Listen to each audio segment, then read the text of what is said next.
आज बनवूया आपण खस्ता पुरी। तर आपण त्याकरता अर्धा किलो मैदा घेतलेला आहे। आता यामध्ये थोडा ओवा टाकूया आपण, हातावर कुचकरायचा असा।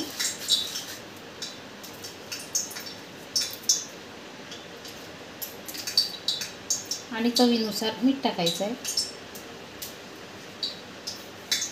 आणि यामध्ये गरम तेल टाकायचं मोहन।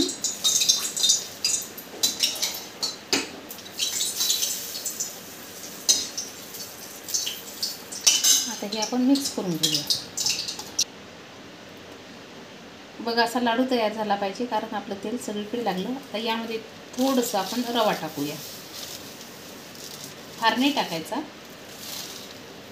बघा मी एवढंच घेतलं। आता मिक्स करूया। आता हे पाण्याने भिजून घेते। थोडंसं घट्टच गोळा करायचा आहे। बघा आता असा गोळा झालेला आहे, एकदम कडक नाही, थोडासा किंचित सैल आहे। आता याला आपण अर्धा तास झाकून ठेवूया। आपल्याला खटाई करायची आहे। चिंचा भिजू घातल्या मी, 2-3 तास भिजू घालायच्या। आता याचा मी गर काढून घेते।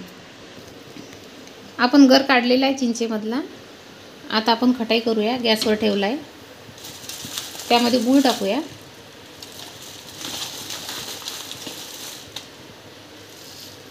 तुम्हाला जेवढं आंबट गोड पाहिजे त्यानुसार गूळ टाकायचा। 1 चमच कॉर्नफ्लॉवर घेतलं आपण खटाईमध्ये टाकायला, त्याने घट्टपणा येते। थोडं पाण्याने भिजवायचं।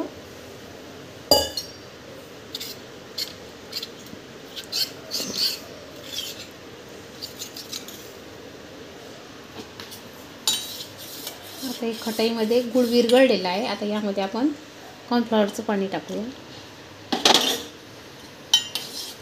थोडं 5 मिनिट शिजू दे। बघा आपली खटाई तयार आहे, अशी छान घट्ट होते।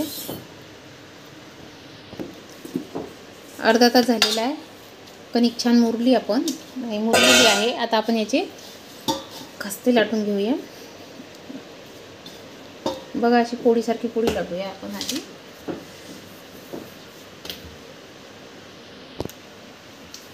अशी पोळी तयार करायची आपली, आणि त्याचे असे 4 भाग पाडायचे।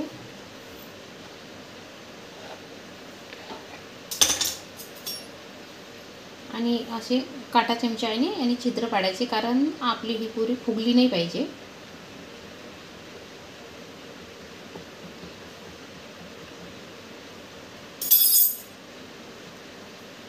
थोडं 5 मिनिट पेपरवर सुकू द्यायचे आहे आपले लाटून घेऊन सर्व, आणि नंतर एक एक तळूया। बघा आता हे 10 मिनिटं चांगले सुकले। आता आपण एक एक तळूया।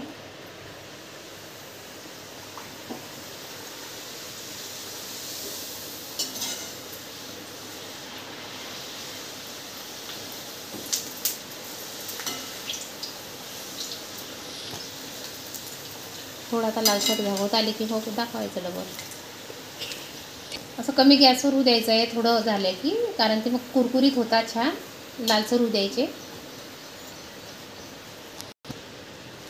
बघा असे छान लाल झालेले आहे।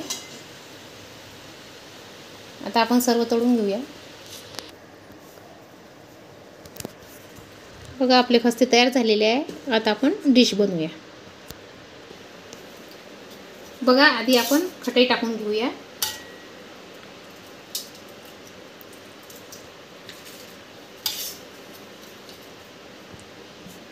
आता आपण सर्व याच्यावर खटाई टाकलेली आहे। थोडं थोडं दही टाकूया, आवडीनुसार तुम्हाला जसं आवडतं तसं कमी जास्त करू शकता। तर यावर छान बारीक चिरलेला कांदा आणि टोमॅटो,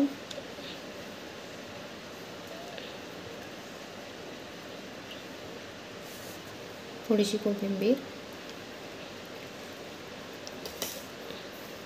आणि छान असे बारीक शेव।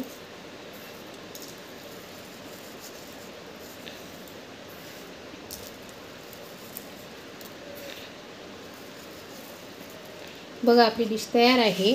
आपण आता ताईला देऊया टेस्ट करायला। घ्या ताई। कशी झाली बघा.